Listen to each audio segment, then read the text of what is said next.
apologies.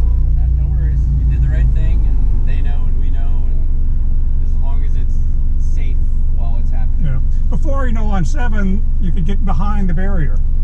Now you've got barricades fully across. You could still fit through around the last one because it's paved, and you could also fit between the last one and the second to last one.